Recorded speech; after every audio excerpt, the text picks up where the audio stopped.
Tebu ongeza volume. Ongeza volume. Damn. Ongeza volume. It's a new month, guys. It's July, the month of cold. Happy new month, guys, and welcome to Ongeza Volume. Unasikia vile sauti yangu iko? Can you all hear my voice? Because the events evented. Kuna kitu kama hiyo. Zile manduru zenye tumepiga in the last I don't know how many days tangu Wednesday. First off, thank you so much for 100 plus streams on Spotify and 100 plus views on YouTube. I love you guys so much. I'm glad that mna vibe na mimi. In this episode we're going to talk about a couple of events. Nataka kuzieka zote pamoja ndio tumalizane nazo tukisonga kama injili. So the first event that I attended most recently was on 28th June on a Wednesday. And it was the usual LYE, which normally is hosted by Kimbassax, Jukebox Band, and Rasamor. I have spoken about this before, but I want to talk about it again because it was different. So this time, LYE had Hornsphere and the unit band. Same venue, same time. And I am mentioning it because new information has come to light. Hornsphere performed their unreleased jam called Champions. Siko sure kama ni champion ama champions. But yes, point is home. It's been ringing in my mind like, it's fire. I really love it.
And while at it, they told us that they will be releasing an album very soon. The album will be featuring Manu, who's their stylist. It will be featuring Pato. It will be featuring Bensoul, Mutoriah, Kinoti, and Watendawili. And when I heard that lineup of featured artists, I was like, my God, are we ready for that album?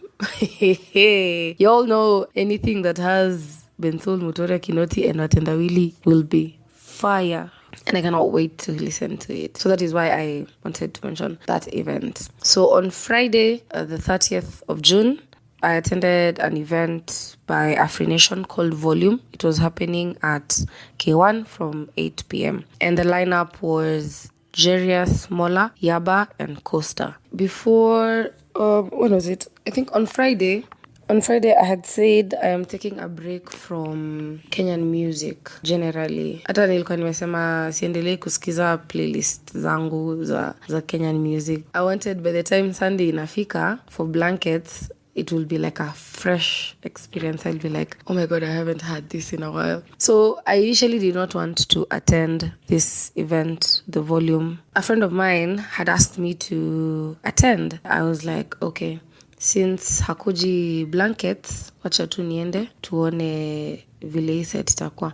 Plus I was like, it's a good thing because at least I'll see Costa's set and then we'll compare it to Kenda blankets. Costa had 3 shows actually last week. He had performed at Bia District for Legeza Drum, and then he was going to perform at Volume, K1, and then he was now going to finish the week with blankets. I was not able to witness Jarius Mola's set and Yaba's set because nilifika late. Nilifika Costa akiingia stage. And I was really eager to see Costa's set. He has changed a lot of things from the previous set. The intro was different as expected, vile nilikuwa hata nimewaambia kwa the previous episodes. Alibadilisha set msee. That was amazing. He added some songs kwa the set, akatoa zingine akachange vile zinachezwa. So I really loved it. Initially Koko would come on stage and then she'd do a few songs and then now introduce Costa with a bang and all that. But they didn't do that. It was interesting. They did the first song and I'm not even sure which song that was.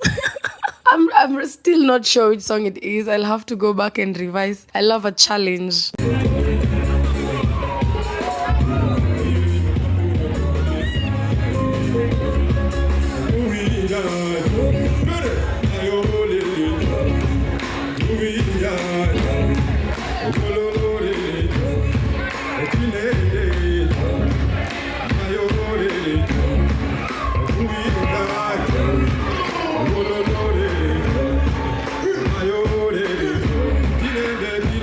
But I loved it. Koko's voice, as always, amazing. Costa's energy on stage was really good. And you know what was even better? The audience's energy. My gosh.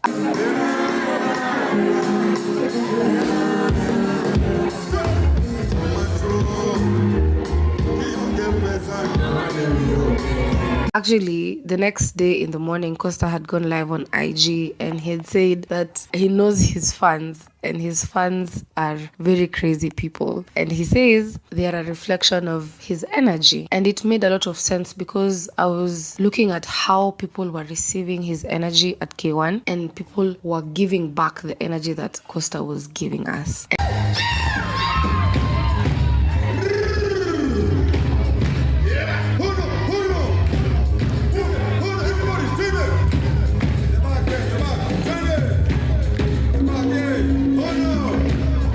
And I really love that because it's a beautiful thing when an artist connects with his fans, connects with the audience. It was amazing. The stage presence, it was good. Generally, I loved the performance that Costa had put for us at K1. It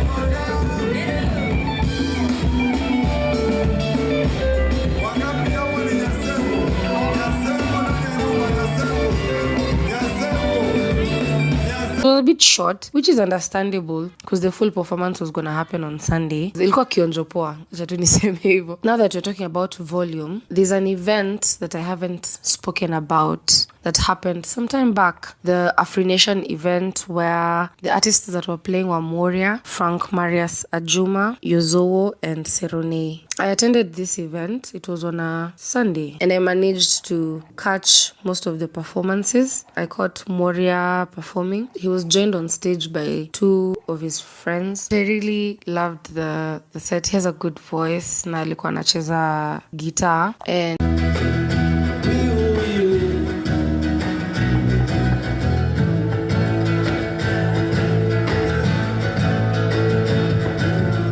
it sounded good. I don't want to say much about Mworia. I'll have to go and do my research. Alafu tutarudi to have a discussion tena. The next artist was Marius Ajuma. I had never heard of him before. At least Mworia. Sura ya Mworia mimi nilikuwa nimeiona before. But let me call him Ajuma. I'd never seen or heard of Ajuma before. I was really eager to see show yenye angetupatia. I don't think Ajuma has any music out yet, but he has music yenye ameandika and that is what he performed. Ajuma's music is generally a bit of Swahili, a bit of English, and a bit of Kijaluo. So he was a bit nervous at first, but he was also joined on stage by his 2 friends who are also doing BGVs for him. So at least walikuwa wanam encourage, and even us as the audience tulikuwa tunampatia motisha. So after he warmed up kidogo, at least get comfortable, and then now we listened to what he had for us.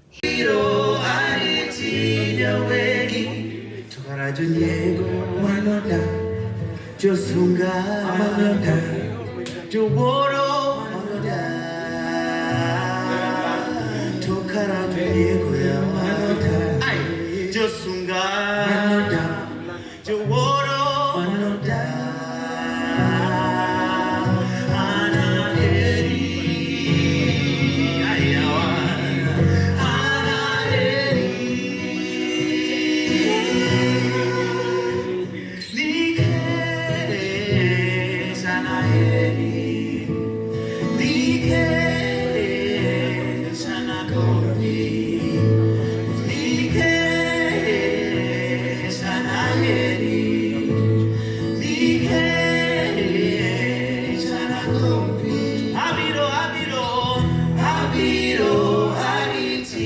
He has a really good voice, by the way. And the music that he performed was very smooth. Ilikuwa na this soothing effect. I don't understand Kijaluo, but his music had this soothing effect. Yenye ukisikiza, it's just, you can like close your eyes and just listen to the music on loop. It was really good. I enjoyed his set. Tunangoja kuona kama ataturelease hiyo muziki. Once he does, tutaisikiza. He was playing the guitar as well, the acoustic guitar. Let us give him some more time tuone kama eventually ataturelease muziki. I think I'll follow up to see if there's somewhere else he's going to perform ndio tusikizie muziki tena. I wish him all the best. The next artist on stage was Seroney. Seroney is a very interesting artist because we know his music, but we don't know him. I don't know, how does that happen? They call me sugar, they call me daddy. The girls them love me, love me. They call me sugar, they call me daddy. They got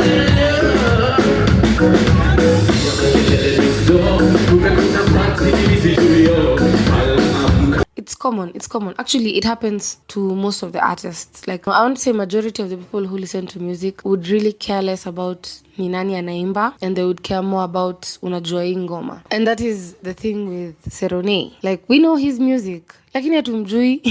And for me, this event was so eye-opening because I'd never seen him live before. I know some of his music. And then there's this tease video that he'd put on his Instagram where he says, "It's your boy Seroney." Wewe, your video. It's the timing and the angles. When I watched this video, I was like, yo, I need to see this person live. Nakwambia, yo, kuingia stage, it was so dramatic. I really loved it.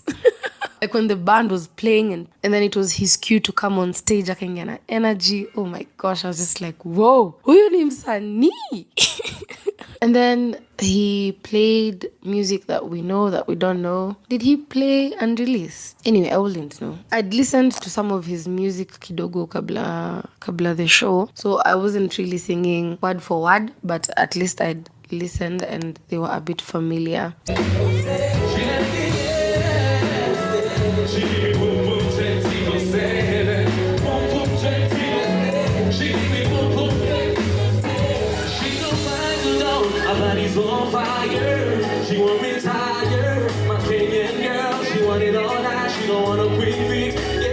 Seroney had good coordination with his band. Humphrey was on the drums. I don't know the names of the 2 guitarists. And then Ebe was on keys. And then there was another person on keys as well. Okay, that event did not have a huge turn-up, by the way. Artists are humans. So I was like, maybe mse anaweza boeka, alafu he won't give the show 100%. Juu atakuwa like, anyway, wase wako kiasi, so why am I going to exert myself and all that? But Seroney didn't even care. Yeah, alipiga hiyo show. He had mad energy. He executed the songs well. He was engaging the audience. You know, he was telling us to like sing along. He even asked us what is banana in our in our mother tongue. And when somebody says the name of banana in their mother tongue, he would sing it. I think he has a song related to that. Yo.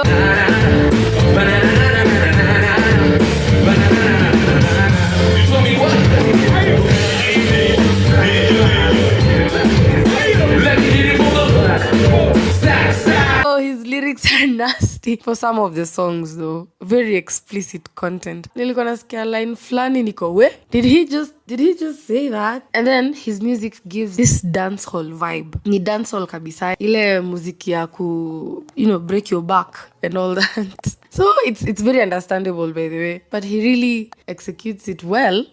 Hey, hapo by the way, kama kungekuwa na mtu nyuma yangu, hata mimi ningekuwa navunja mgongo. Just saying. Tumefika wanajipa, tuko freshi bila kuuliza, tuko mambichwa tu. Tumefika wanajipa, tuko freshi bila kuuliza, tuko mambichwa tu.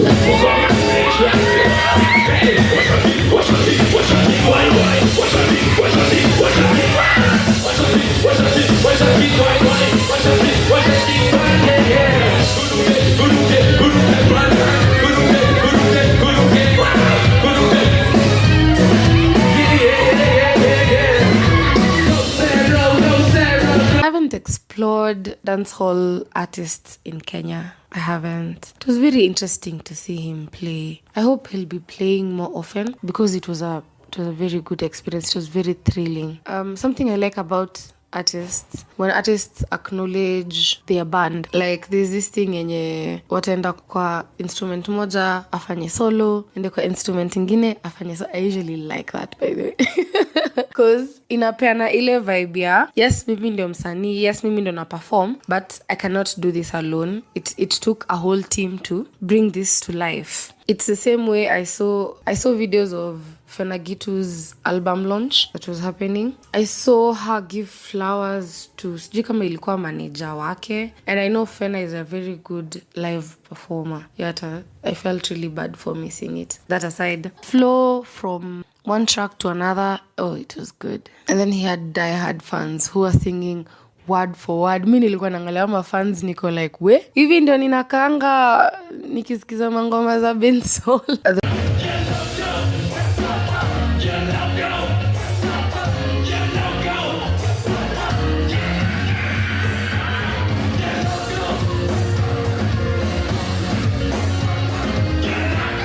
The final artist to play was Yozowo. Yozowo are a group of 3 artists. Aki sijui majina zao. I didn't stay long for Yozowo's set, but nikitoka, it was a chill vibe. I haven't listened to Yozowo's music that much, but I know they've released a new song juicy called Motion featuring Kinoti, and I liked it. So I'll go listen to Yozowo some more. But yeah, I had to leave early manze. Hii adulting, lazima ningetoka mapema. Hizi ma events za all Kenyan lineup, by the way, they're usually enjoyable. They're usually very enjoyable. I really appreciate these event curators. Blankets and Wine was happening on Sunday 2nd July at Kasarani, uko Loret Gardens, inakonga nyuma ya stadium. Gates opened at 12. And then the performances were supposed to start at 2 p.m. Lakini kulikuwa na intentional delays juu ya Nairobi Marathon ilikuwa ina happen. So walikuwa wamefunga mabarabara so that magari zisipite.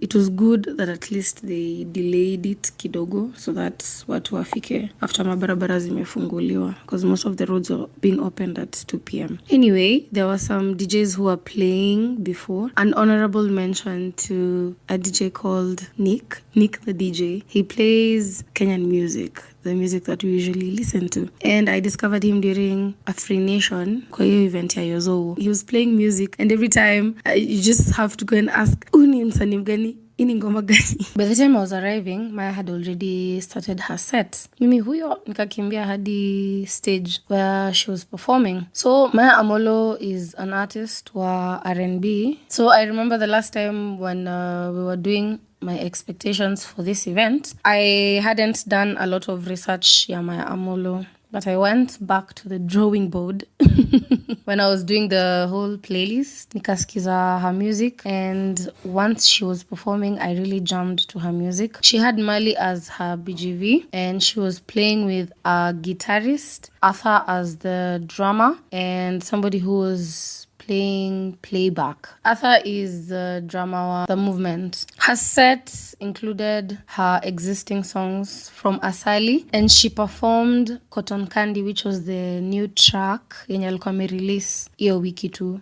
which really got me excited. Like, yay, she performed her new music. It's sweet like a cherry and it's popping. Know that you don't come around here often. Soft and the hoes is just like cotton. Let me ease your longing, 'cause it's sweet like a cherry and it's. She had some die-hard fans up with Wombele. They were singing word for word. The performance that had the most energy from the crowd was Foundry featuring Kalibwani. It was also one of my favorites. Kalibwani did a really hyped up performance.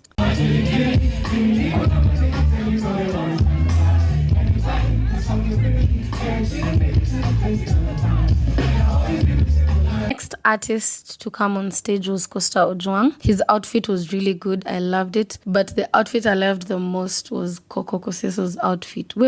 Hey, Coco's outfit. I really, really loved it. The sound was really good during Coster's set. I don't know what magic they did, but ukicompare vile set ya Maya ilikuwa na sound na set ya Coster, it sounded really good. And then something I realized about Coster's set, there are some parts zenye alikuwa anaimba the lines ×2. Entrance to the stage was good. Watu walishangilia. The first song that he played, I'd only had it the previous day at K1.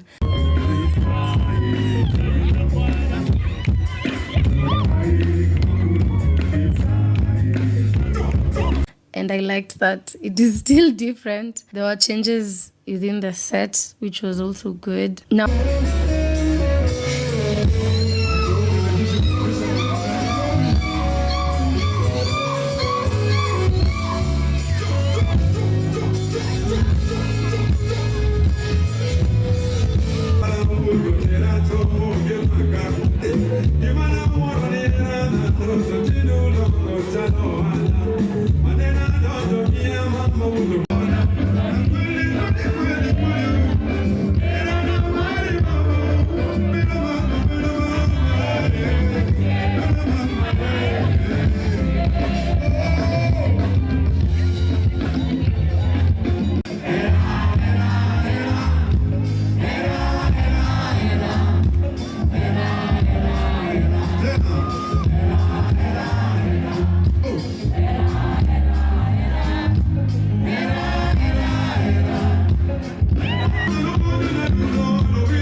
my issue with Coster, and I know everybody who attended Blankets knows what I'm about to say. My issue with Coster was sijui amkujua time ikiisha, ama there was nobody checking the time, ama amkuwa mnajua the time. Of course mlikuwa mnajua the time allocated, but we all know there are some songs zenye mafans wanapenda, zenye msanii lazima ataguzia. Like now in this case, I think Manyopesa must be the biggest song. I'm not so sure. So by the time Coster is saying his time is up, he's leaving stage, people are wondering, auja perform Manyopesa? I think he was left with probably 2 songs from his set and he didn't perform. That was very, very, very heartbreaking. Nakwambia tulikuwa tunatoka hapo, tulikuwa tunasikia like tumefanyiwa makosa.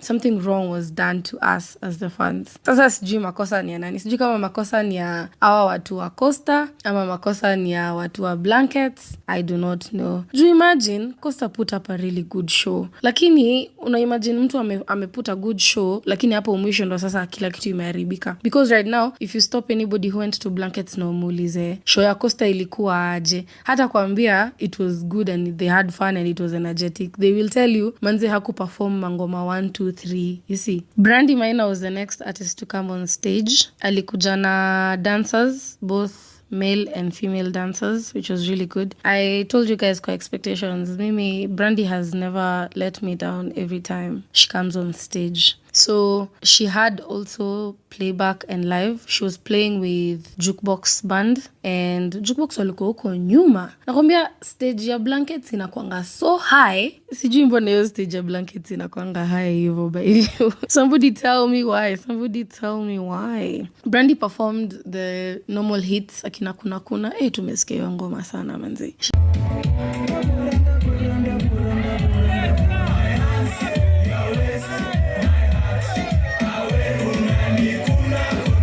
He performed Dark Skin. Hizo zenye zinakuanga live a lot.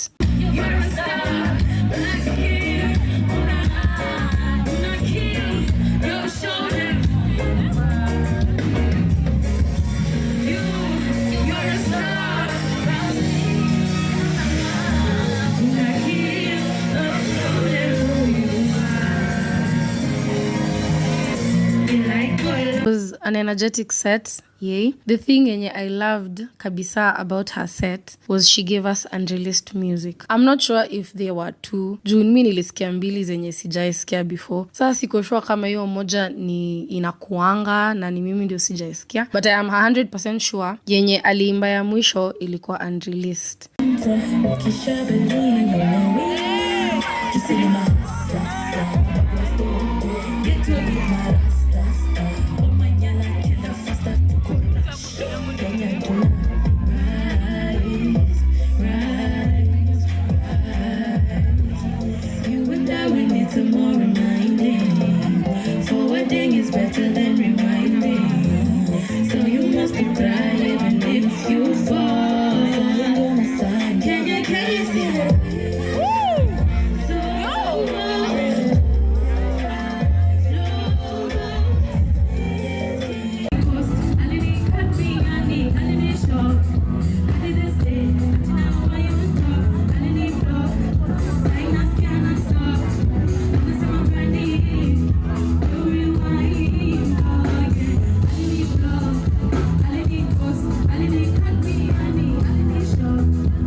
Now that is another thing with Brandy's set. Like, she performed really well. I like how she coordinates the singing and the dancing and the energy and hyping up the crowd and interacting with the crowd. Lakini sasa, that can only happen with existing songs. So yeah, Ali decided kufunga na unreleased music. That song, I think she gave us a snippet of it kwa stories. So you remember nikiwaambia kwa the other episode that she told us she's going to release an EP. She also repeated the same information. She is going to release an EP. So she performed one of the songs from the EP with the whole dancing and it was purely playback. Lakini I feel like putting it as the last song kwa set yake, I'm very ishish about it. Same thing na Costa. Unaweza kuwa umepiga set but how you finish is probably how watu watakumbuka, because at the end people were just standing and vibing. Yes, we love it, but we don't know it.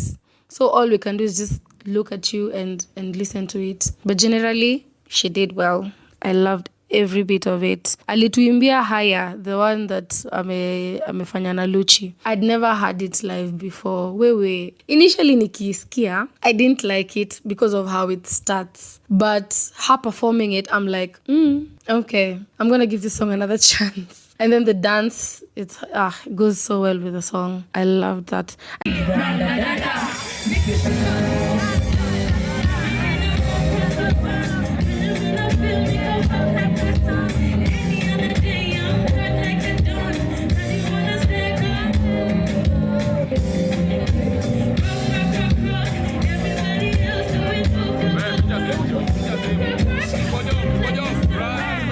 I think my favorite song performance kwa set yake ilikuwa hiyo ya Higher. The next people on stage were Maroon Commandos. Maroon Commandos, you know, we grew up with their music, so definitely their set was going to be very enjoyable. Every time they do a song, I'd be like, yo, kwani how accurate was my playlist? But you guys, my playlist was so accurate. It made me so happy. Hadi nikisikia like msanii mwenye siskizangi as much na nili curate ngoma zake kwa playlist. Niko like, kwani nimebobea. But I was really happy every time I'd hear the songs that I'd selected from their music. It was a very nostalgic set, a very mziki bila jasho set, because we were like dancing and grooving all along.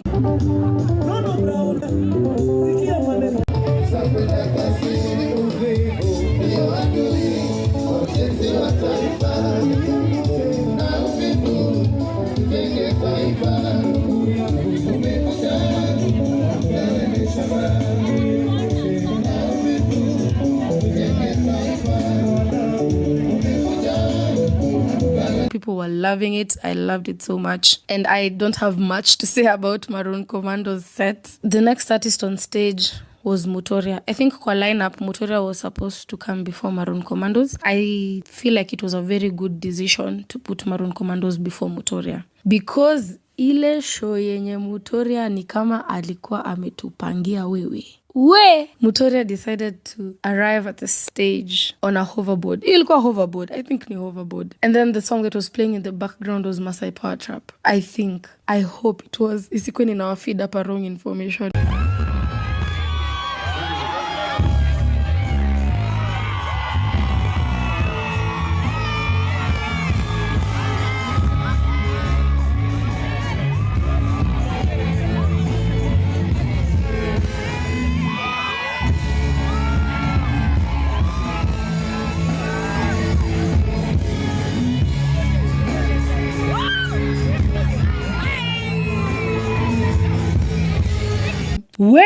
Kimba was on stage, and then the band that was playing was Marcel, Robin, and then Tugi, and Sokkx was the one playing the drums. Then Mutoriah was playing keys after aingia stage. Nakwambia the lights, the energy, kwanza lights. Acha tuanze hapo na lights. Whoever is controlling Mutoriah's lights, when will him say? And I realized Mutoriah is very particular about these things, by the way. Habahatishangi. Nakwambia entrance peke yake. By the time alikuwa namaliza sasa ati ndio na settle stage, mimi nilikuwa najiambia I don't think we're ready for this set. The band walikuwa wamevaa uniform. Walikuwa wanakaa poa aje. Mlikuwa mmeiva. Nakwambia kama kuna mtu mwenye ni king of mashups ni Mutoriah. He just knows how to blend the music. Ikifika kwa kupanga sets, huyu mtu ni mzee. After performing kiasi peke yake, guess aliita nani stage? Akaita Ayrosh. And you know what that means? Mwanake millennial. Ililia guys. Ililia.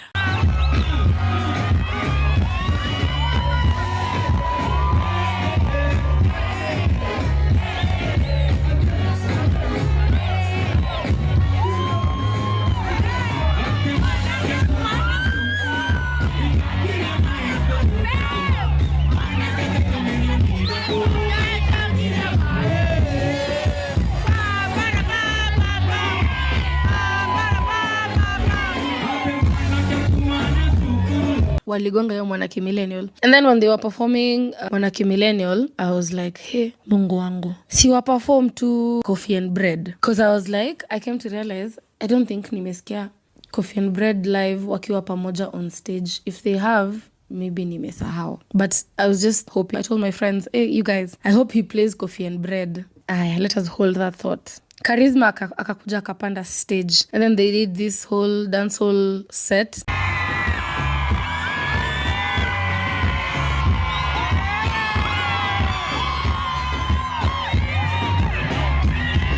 I think they did the same dancehall hivi walifanya. Mnakumbuka ile event ya Alchemist ya Charisma? It was in February. Ayrosh and Mutoriah joined Charisma on stage during your event ya Charisma, and they did the whole dancehall set. So me, I couldn't fascinate as much, but I was like, yay, people were energetic because not most people had witnessed it. So that is a win.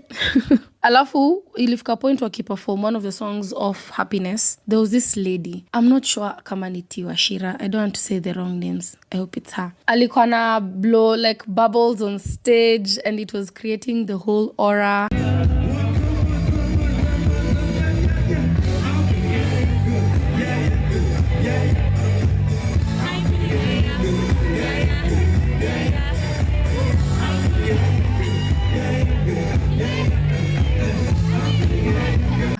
I loved it. You remember during Oktoberfest, alitutupia balloon kwa crowd. Tukairusha. I think the balloon works better than the bubbles. Balloon ina work better than the bubbles. But the bubbles were also good though. And then my wish came true. They performed Coffee and Bread.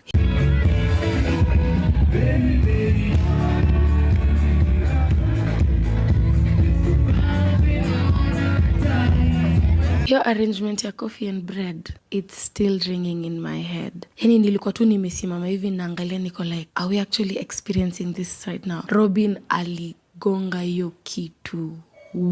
That electric guitar was doing the thing, and then combined with Kimba's saxophone, and then ulete Tugi hapo, alafu Mutoriah kigonga keyboard hapo, Sokkx uko nyuma kwa drum, and then lights, the whole effect combined.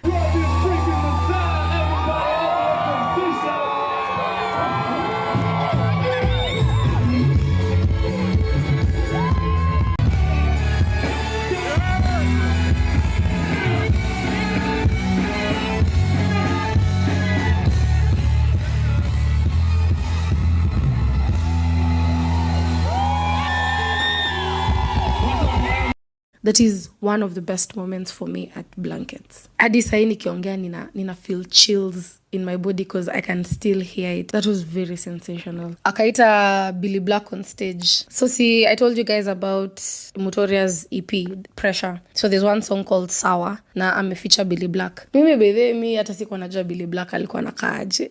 So when he came on stage, I was even asking people, who's Billy Black? And then now when the song started, I was like, ni Billy Black. Then, it was Sour. His voice sounds exactly the same na kwa ngoma, I'm saying. That doesn't happen for everybody. Like live performance na ngoma yenyewe, sometimes azifananangi. Billy Black's voice.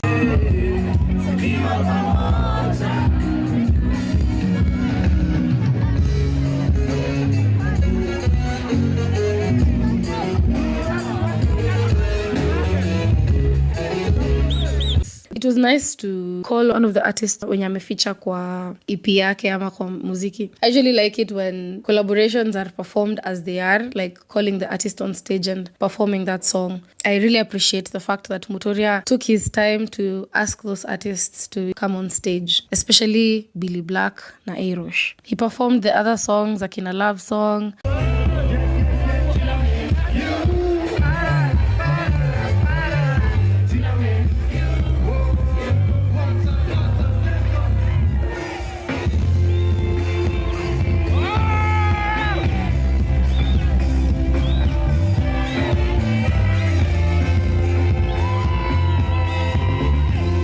Pressure. Another part that fascinated me kabisa, he called the rest of Hornsphere to stage.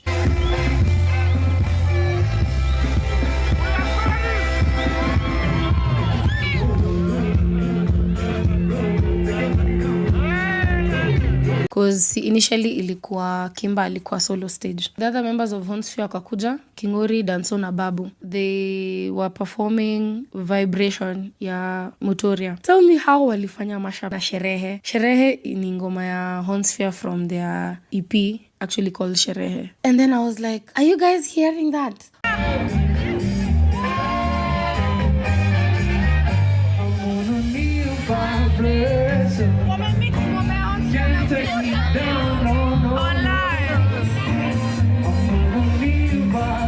Because see, Vibration has like the words, and then hiyo part ingine pali horns inaingia pali mix na Sherehe. Nilikuwa nasimama hapo in awe. I'm like, did they just do that? Are they even allowed to do that? That was that was good, guys. Nilipenda. There was this dancer who was dancing. I didn't get his name, but akona moves. Vile alikuwa na dance ilikuwa inaendana na ngoma za Mutoriah.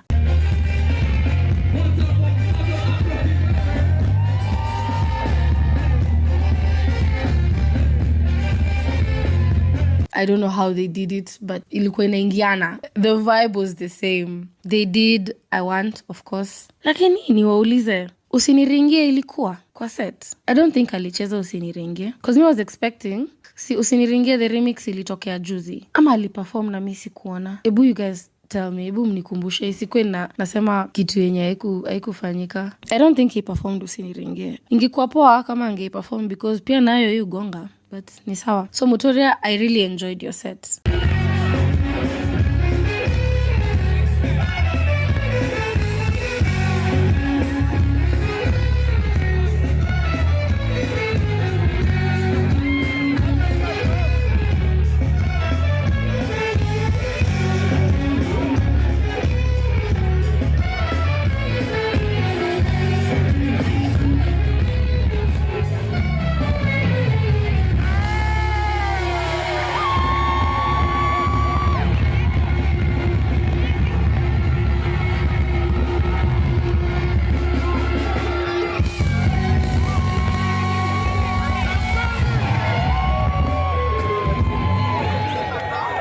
It showed that there was so much work that was put into it, into delivering the whole package. Ilikuwa inaonyesha vile you guys are in sync, you and the band and Hornsphere. Yani vitu zilikuwa zina flow seamlessly on stage. There was a lot of thought put into the whole concept, and I really appreciate that. That was really good, Mutoriah. Next artist on stage was Nameless. Si mnajua Nameless ni nani? Outfit ya Nameless ilikuwa fiti, by the way. I really loved his outfit. Alafu ilikuwa imematch na ya dancers.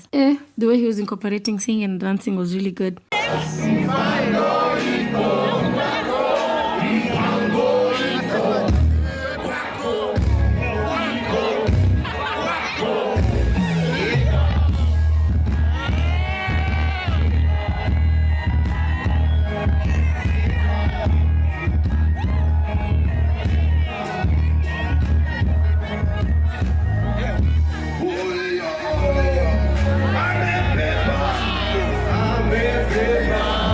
He gave us hit after hit after hit after hit.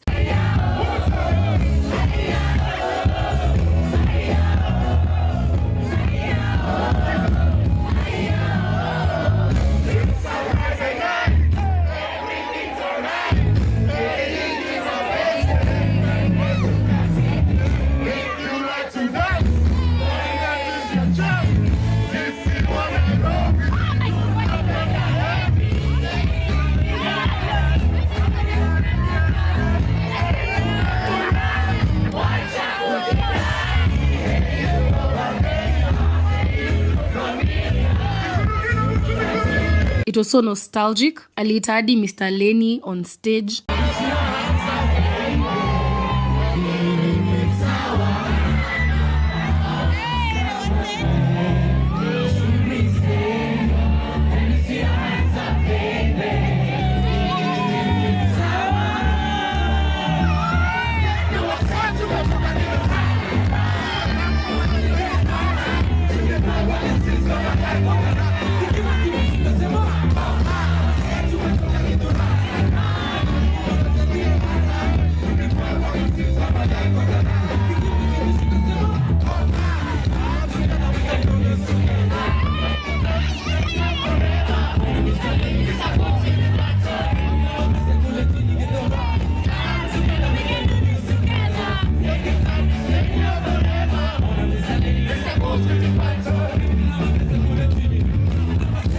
They did an Issa tribute. They did the old classics.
Aliita Wahoo stage. Msee, mapenzi ni kitu tamu.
Haya mapenzi hutaweza wewe. Life is a really beautiful thing. Aliita Wahoo stage, they performed together. It was so beautiful to watch. Also for Nameless set, you could feel like there was also a lot of work put into it kabisa. Yani, uni msee mwenye amekuwa akiperform for sijui how many years. And mimi I'd never seen him live before. Lakini hiyo set, it felt fresh. It felt brand new. It was like we were listening to these songs for the first time again. He literally took us back to Ukoma 2005. I am struggling to find my way. I hustle night and day, so I can feed my lovely. When you're not your one, in a room. It was a whole new experience. I loved it so much. I have no complaints. Kuhusu set ya Nameless kabisa. Alifika my expectations completely. The next artist on stage was Khaligraph. Mnakumbuka kwa expectations tulikuwa tunasema hatujui kama atakuja na DJ ama atakuja na live band. And it's like he knew it because he also mentioned it. Because at some point he said, najua hamjazoea kuniona nikicheza na band. And then I was like, oh, so you know, honorable mention to Olang and Tugi Mlamba. They were the ones playing guitar for Khaligraph. I don't know who the drummer was. Na yo live anajua kugonga. He performed his bangers and the arrangement with the live band was good. He was in sync with the band. The audience was matching his energy. He was really on top of it. I don't know what you heard about me, but boy, I'm a key and I'm really fat. The one that you can do everything, but it's all up. I'm in a class on my own, so they always just want to need a big boy. I'm a boy, but I don't want to require some wisdom. Pull up and up on the smell, pull up and up on the BB, pull up and up on the fence, pull up and up on the BVP, pull up and up on the skirt, pull up and up on the skirt. Swat straight to the ceiling. Swat straight to the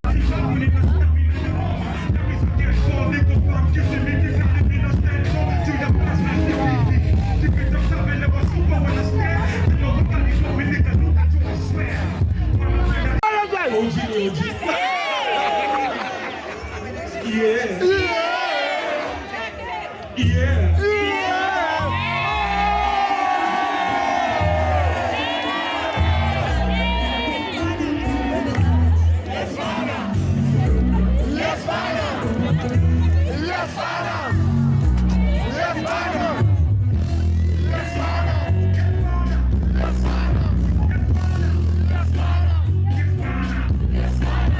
Lakini kitu ili ni surprise. He played birthday song yenye ameficha na Nviri. I really liked it by the way.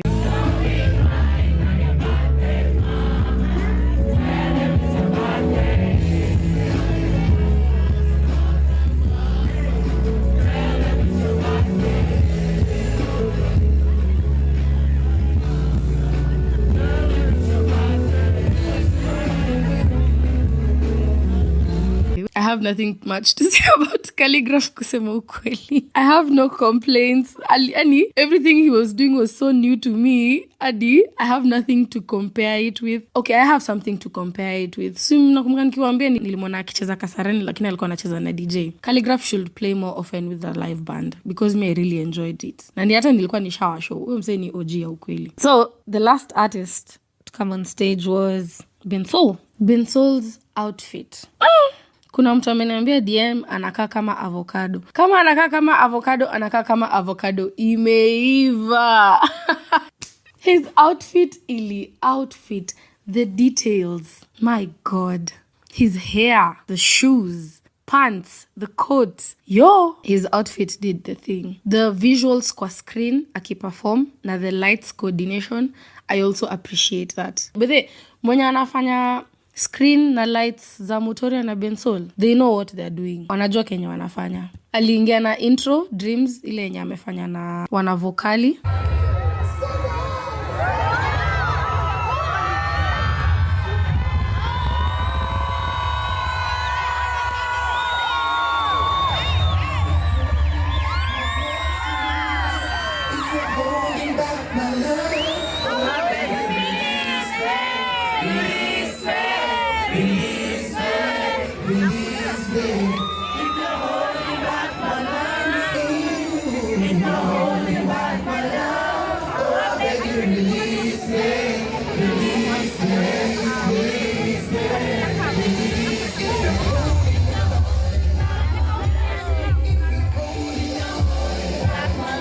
Alafu kala ya nguo ilimatch na hiyo gita yenye alikuwa nayo. Msee, wewe, that was really good. He performed with dancers akicheza dondosa.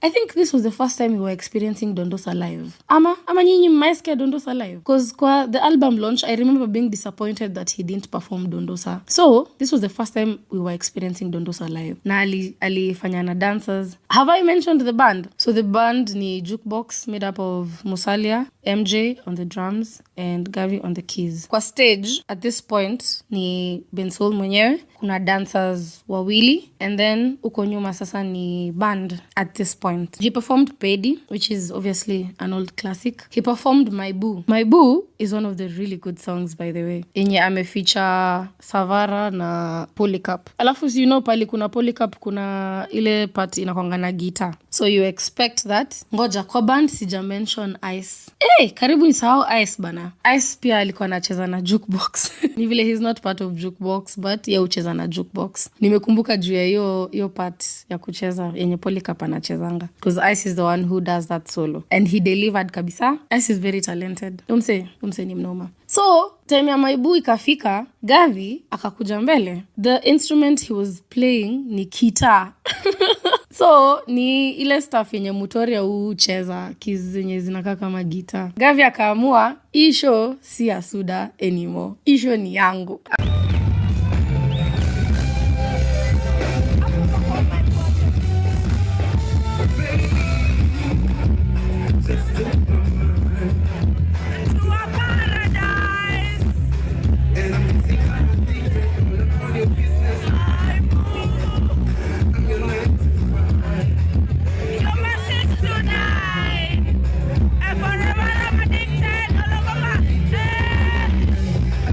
I'm guessing that My Boo is probably his favorite song. Junayo, he was really feeling that song. He really was. And the whole band, kuna point wakakuja mbele wote. And it was so beautiful to watch. He did Melody. So Melody, si unajua iko a bit emotional kidogo.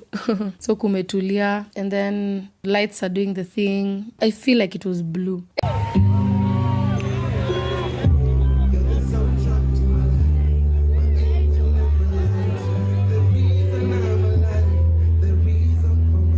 Yani all this is out of memory. Hata na mimi ningekuwa nakumbuka vitu hivi nikiwa shule, ningekuwa nimefanya hiyo degree ya udaktari yenye nilikuwa nataka. One thing hata yenye niliona Steve akitaja, Steve ni one of the Kenyan music critics, ali acknowledge the fact that he was mixing playback with the live band, which amekuwa akifanya. I don't think it's something new, but akacheza legalization briefly without the band though.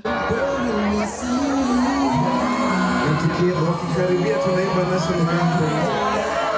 Afreenation.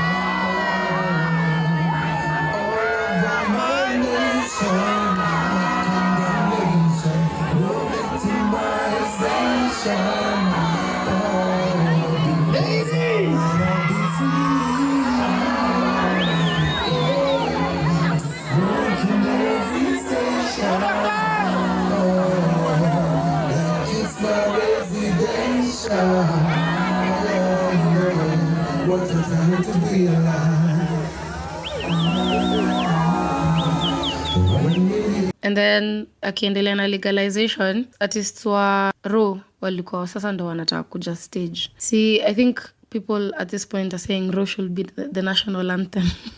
People really love Raw, by the way.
Next akacheza na Pepea.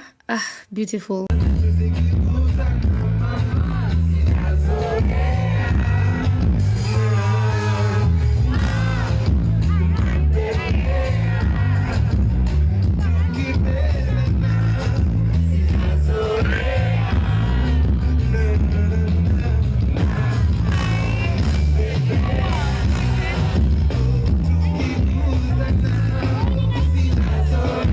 He did Cheesy.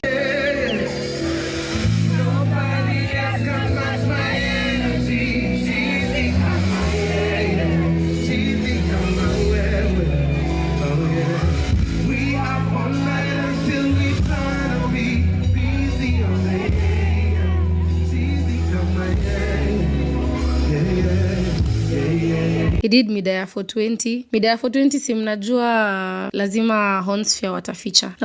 Give it for Hornsphere.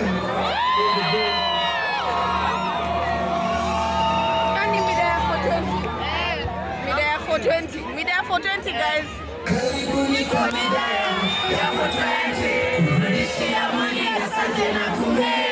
Kama hauna yako basi pigia begi.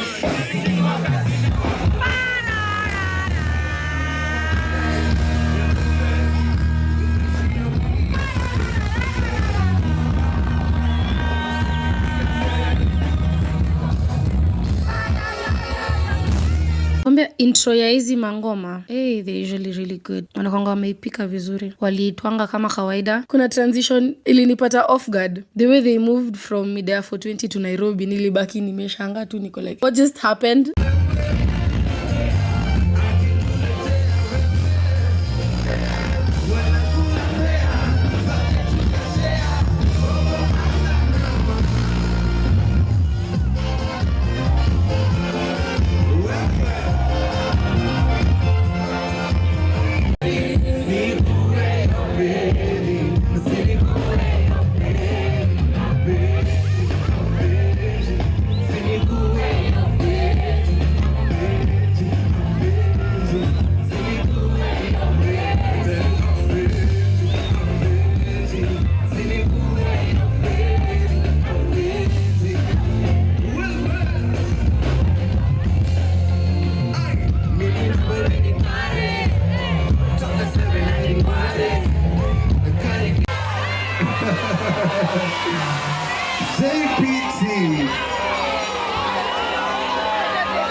Wamtafute sana, anaweza kuwa amechukua msichana wa Nairobi mahali. Tafadhali Kalomasi rudishia msichana wa wenyewe.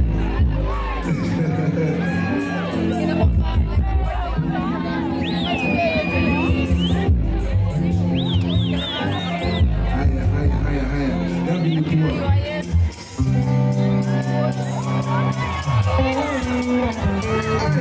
Hapa ni kumfu. Nilikuwa nimechukuliwa kumfukuza sikuelewa.